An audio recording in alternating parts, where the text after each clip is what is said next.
नमस्कार साथियों, अगर आप भी भारत के मूल निवासी हैं और आपकी भी एज 15 साल 80 साल या फिर 50 साल हो चुकी है तो आज की इस वीडियो को ध्यान से देख लीजिएगा, क्योंकि आज की इस वीडियो में मैं आपको बहुत ही इन्फॉर्मेटिव जानकारी देने जा रहा हूं आपकी नागरिकता प्रमाण पत्र को लेकर के। कौन कौन से डॉक्यूमेंट अब मान्य होंगे और कौन कौन से नया आदेश है सुप्रीम कोर्ट का, और कौन से नए डॉक्यूमेंट हैं जो आप बनवा सकते हो जो आपकी नागरिकता को प्रमाणित करेंगे। उन्हीं सब चीज़ों के बारे में आज इस वीडियो में बात करेंगे, तो वीडियो को ध्यान से देखिएगा क्योंकि आज की वीडियो आप सभी के लिए बेहद ज़रूरी है। तो चलिए बिना किसी देरी के अपनी इस वीडियो को स्टार्ट करते हैं। तो यहाँ पर आप लोग को लेकर के आ चुके हैं सीधे अपने मोबाइल फ़ोन की स्क्रीन पर, और पहला पॉइंट यहाँ पर लिखा हुआ है नागरिकता का प्रमाण। कौन सा दस्तावेज अब होगा मान्य?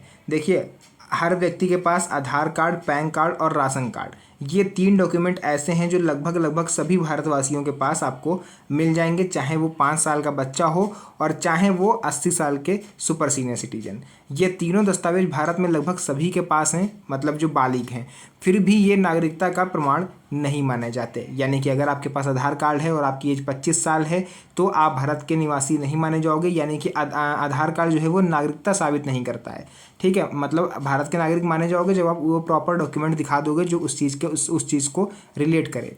यानी कि अगर आप सोच रहे हो कि आपके पास पैन कार्ड है, आधार कार्ड है, राशन कार्ड है, तो भैया आप भारत के नागरिक हो और आपकी नागरिकता कोई नहीं मांगेगा, तो ये आप सबसे बड़ी भूल कर रहे हैं। क्योंकि सुप्रीम कोर्ट के द्वारा भी ये कहा गया है कि इन कार्ड्स का उपयोग अन्य सरकारी सुविधाओं के लिए है, लेकिन नागरिकता सिद्ध करने के लिए मान्य नहीं है। अब आप लोग ये मत सोचिएगा कि अगर राशन कार्ड और पैन कार्ड और आधार कार्ड ये तीनों ही जब मान्य नहीं है नागरिकता के लिए, तो आखिर हमें इन कार्ड को बनवाने से क्या फ़ायदा। और ये सोच के आप ये मत करिएगा कि अपने आने वाले जो भी पीढ़ी है, आपके बच्चे हैं, उनका भी ये आधार कार्ड ये पैन कार्ड ना बनवाओगे। आप सोचो जब ये प्रूव नहीं कर सकते नागरिकता, तो इसका फ़ायदा क्या है। देखिए, हर चीज़ का अपनी जगह फ़ायदा है। राशन कार्ड से आपको फ्री में सहायता मिल जाती है सरकार की तरफ से, आर्थिक सहायता हो या फिर फ्री राशन हो। पैन कार्ड अगर नहीं होगा तो आप बैंक से लेन देन नहीं कर पाओगे। आधार कार्ड नहीं होगा तो आप अपनी पहचान सत्यापित नहीं कर पाओगे। तो हर एक डॉक्यूमेंट का अलग अलग यूज़ होता है। फिलहाल आज हम लोग बात करेंगे पहचान प्रमाण पत्रों की व्यवहारिक उपयोगिता। देखिए, राशन कार्ड जो है ये सरकारी राशन पाने में अनिवार्य है। Pan card banking, tax, loan आदि में अनिवार्य होता है। आधार कार्ड बैंक, गैस कनेक्शन, सरकारी योजना आदि में आवश्यक होता है। इन कार्ड्स के बिना जीवन यापन में विविध समस्याएं आती हैं, अतः इन्हें आप लोग जरूर बनवाएं। इसके साथ ही अगर आप देखिए, नागरिकता साबित करने वाला जो इस टाइम आप लोग देखोगे काफ़ी ज़्यादा वायरल हो रहा है ये ट्रेंड, तो इस पर आखिर क्या कहना है। देखिए, पहचान के लिए जो दस्तावेज होते हैं मैंने आपको बता दी। अब नागरिकता सिद्ध करने के लिए कौन कौन से दस्तावेज होते हैं वो जान लीजिए। अगर आपके पास जन्म प्रमाण पत्र है तो आप परेशान ना हो, आप बिल्कुल सेफ़ हो। अगर नहीं है तो उसको बनवाने की कोशिश करें। पासपोर्ट अगर नहीं है, पासपोर्ट बनवा लें, हालांकि ये ऑप्शनल में आता है। अगर आप शिक्षित नहीं हो या फिर आप ग्रामीण क्षेत्र के आते हो तो आप पासपोर्ट क्या करोगे। अगर आपको भविष्य में कभी ट्रैवल करना हो, इंटरनेशनल मतलब यात्रा करना हो, आपको बाहर जाना हो, कहीं विदेश जाना हो, तो ही आप इसको बनवाइएगा, अदरवाइज़ इसको आप ना बनवाएं। वोटर आईडी कार्ड आप जरूर बनवा लें, क्योंकि इसकी सहायता से आप जो है लोकतंत्र में सहायता कर सकते हो और अपनी खुद की सरकार चुनते हो। इनमें सर्वोच्च प्राथमिकता दी जाती है जन्म प्रमाण पत्र और पासपोर्ट को, तो इन दोनों में से कोई एक चीज़ आप जरूर बनवा लें। अब बात करेंगे, अगर आपकी एज 50 वर्ष या उससे अधिक है तो उस आपके लिए जन्म प्रमाण पत्र बनवाने की प्रक्रिया क्या है। देखिए, गांव में अगर आप रहते हो तो आप पंचायत भवन में जाकर के संपर्क करिए। छोटे शहर में अगर आप रहते हो तो नगर पालिका में अपनी चले जाइए। बड़े ज़िले में रहते हो तो नगर निगम भी होते हैं वहाँ पर जो इस चीज़ को बनाते हैं। वहाँ पर आपको जन्म प्रमाण पत्र के लिए आवेदन फॉर्म मिल जाएगा। अगर वहाँ पर नहीं मिल रहा है तो आप अपने जिला न्यायालय के पास जा सकते हैं, क्योंकि मैंने पिछली वीडियो में आपको बताया था कि फिलहाल अगर आप पंचायत स्तर से या नगर निगम स्तर से जन्म प्रमाण पत्र बनवाने की कोशिश करोगे तो उसमें आप विफल होगे, क्योंकि ये जो सुविधा थी ये गवर्नमेंट बहुत जल्द बंद करने वाली है। तो अगर आप चाहते हो कि ऐसा आपको प्रमाण पत्र मिल जाए जो आपके फ्यूचर में हमेशा काम आए, तो फिर आप अपने जिला न्यायालय के पास जाएंगे, वहाँ से एफिडेविट बनवाएंगे जो आपको जन्म प्रमाण पत्र की तरह वर्क करेगा। उसके बाद फॉर्म भरने में सावधानी। देखिए, फॉर्म भरने की सावधानी आपको क्या करना है, काली स्याही में साफ अक्षरों से भरना है, यानी काले पेन से, बॉल पॉइंट पेन से आपको अपना फॉर्म भरना है। सही जानकारी दें, किसी प्रकार की झूठी जानकारी अवैध है। आवेदन के लिए आवश्यक दस्तावेज क्या क्या डॉक्यूमेंट लेके जाने हैं। पहचान प्रमाण पत्र के रूप में आपको लेके जाना है आधार कार्ड, वोटर कार्ड या राशन कार्ड, इनमें से कोई एक, यानी कि ये सपोर्टिव डॉक्यूमेंट में आपको लगेंगे। आवास प्रमाण पत्र के रूप में आप ले जा सकते हो बिजली का बिल, गैस कनेक्शन, पानी का बिल, आवासीय प्रमाण पत्र, या फिर कोई इनमें से कोई एक आप ले जाओगे तो भी आपका काम हो जाएगा। उसके बाद जन्म प्रमाण पत्र के लिए आप क्या ले जा सकते हो, इसके स्तर पर आप अपना अस्पताल का रिकॉर्ड अगर आपको याद हो या फिर आपके पास उपलब्ध हो तो आप ले जा सकते हो। इसके अलावा यदि अस्पताल का रिकॉर्ड आपके पास नहीं है तो शपथ पत्र यानी कि एक किसी वकील से या एडवोकेट से बनवा करके आप 2 गवाहों द्वारा सत्यापित करा के एक एफिडेविट बनवा लो। शपथ पत्र जिसको बोलते हैं, किसी भी 2 गवाह को आप ले जाइए पकड़ के, वो आप उसके वकील के सामने गवाही दे देंगे और आपका जो एफिडेविट है वो वकील बना देगा। उसके माता पिता जीवित ना हो तो 2 बड़े गवाहों की आवश्यकता, यानी कि वैसे तो बच्चों के अगर बनना है तो उसमें माता पिता की गवाही भी चल जाएगी, लेकिन अगर माता पिता जिंदा नहीं है तो इस केस में आप किसी भी अपने रिश्तेदार को या फिर अपने दोस्तों को ले जा सकते हो। इन सभी दस्तावेजों के संलग्न होने के उपरांत जांच के बाद जन्म प्रमाण पत्र आपको मिल जाता है। तो ये तो हो गया 50 साल से ऊपर के लोगों के लिए।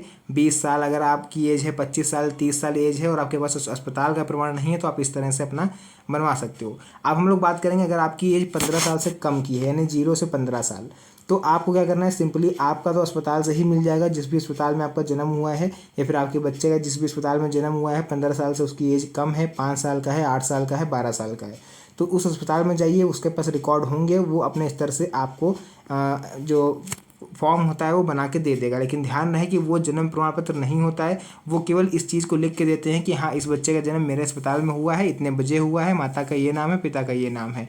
आपको उस कच्ची रसीद को ले जा करके जो है नगर निगम से पक्का करवाना पड़ेगा, यानी एक जन्म प्रमाण पत्र आपको वहाँ से भी बनवाना पड़ेगा, क्योंकि सरकारी कार्यालयों से बना हुआ ही पत्र मान्य होता है।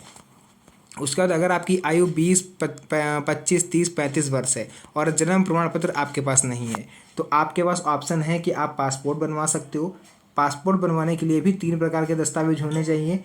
पहचान के रूप में आधार कार्ड या वोटर कार्ड, आवास आप बनवा लो, गैस बिजली बैंक स्टेटमेंट, या फिर जन्म प्रमाण पत्र के रूप में 10वीं की मार्कशीट भी आपकी लग जाएगी। तो साथियों सबसे सिंपल चीज़ ये है कि अगर आपके पास जन्म प्रमाण पत्र बनना संभव नहीं है तो आप सिंपली पासपोर्ट बनवा लो, क्योंकि पासपोर्ट बनाना थोड़ा सा ईजी है, क्योंकि आपके पास वही जो डॉक्यूमेंट अवेलेबल हैं उन्हीं से ये पासपोर्ट बन जाता है, और पासपोर्ट भी आपकी भारत की नागरिकता में साबित करने में मदद कर सकता है।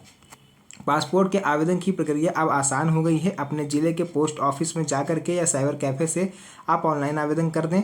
शुल्क केवल 1500 से 2000 रुपये तक लगता है, लगभग 1 महीने का समय लगेगा, आपका पासपोर्ट बन के तैयार हो जाएगा। उसके बाद 7वां पॉइंट आ जाता है जन्म प्रमाण पत्र और पासपोर्ट बनवाने की सलाह।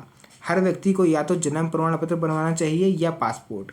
अगर पढ़े लिखे नहीं हैं तब भी पासपोर्ट या जन्म प्रमाण पत्र की प्रक्रिया सरल है। किसी भी अफवाह या गलत जानकारी या डर का शिकार ना बने। हर राज्य में छोटे छोटे नियमों में फ़र्क हो सकता है, इसलिए मतलब कई राज्यों में प्रक्रिया अलग अलग हो सकती है, तो ये आपको ध्यान देना है कि आपके राज्य में किस स्तर की प्रक्रिया को फॉलो किया जा रहा है। महिलाओं और ग्रामीण नागरिकों के लिए विशेष मार्गदर्शन। गांव में सरकारी योजनाओं एवं नागरिकता संबंधी प्रमाण पत्रों के प्रति असुविधा ना अनुभव करें। पंचायत, नगर पालिका या नगर निगम जाकर के आवेदन करें। ज़रूरत हो तो नज़दीकी वकील की सहायता जरूर लें। इसी के साथ साथ मौलिक निष्कर्ष मैं आपको बता दूं, मौलिक निष्कर्ष के रूप में आता है नागरिकता जो है होती है सरकारी योजनाओं या पहचान सिद्ध करने के लिए मात्र आधार, पैन, राशन कार्ड ना समझें। यानी कि अगर आप नागरिकता सिद्ध करना चाह रहे हैं तो आप ये मत सोचिए कि आधार, पैन कार्ड और राशन कार्ड से आपकी हो जाएगी, बल्कि जन्म प्रमाण पत्र या पासपोर्ट पर ध्यान दें। सरकारी लाभ उठाने, भविष्य की किसी भी कठिनाई से बचने हेतु शुद्ध दस्तावेज बनवाएं, उसमें किसी भी तरह की धोखाधड़ी ना करें। कानून को जानना हर व्यक्ति की जिम्मेदारी है, अनभिज्ञता से अधिकार छीन सकते हैं। पढ़े लिखे ना होने की बाध्यता नहीं है, मार्गदर्शन के अनुसार प्रक्रिया सरल हो गई है। अंतिम सलाह, आप सभी के लिए अंतिम सलाह ये रहेगी कि अपने बच्चों का जन्म प्रमाण पत्र समय पर बनवा लें, ताकि जो चीज़ से आप गुजर रहे हो, जिस फेस से आप गुजर रहे हो, वो आगे चल के आपके बच्चों को ना फेस करना पड़े। खुद के लिए या पुराने नागरिकों के लिए अब भी प्रमाण पत्र बनवा सकते हैं। अफवाहों, गलत सलाह या भ्रांतियों से बचें, अपना सटीक दस्तावेज बनवाएं। राज्य के अनुसार नियम जान लें और किसी भी परेशानी में विशेषज्ञ या स्थानीय न्यायालय की सहायता लें। तो साथियों ये सब चीज़ें थीं जो आप लोग के लिए ज़रूरी था, तो मैंने सोचा क्यों ना इसे आप लोग के साथ शेयर किया जाए। बाकी वीडियो पसंद आई तो वीडियो को लाइक करके चैनल को सब्सक्राइब जरूर कर लीजिएगा, क्योंकि इस तरह की वीडियोज़ आपको मेरे चैनल पर मिलती रहती है। तो मिलेंगे आप सभी से नेक्स्ट वीडियो में एक और अच्छी इंटरेस्टिंग मज़ेदार वीडियो के साथ। तब तक के लिए धन्यवाद। जय हिंद।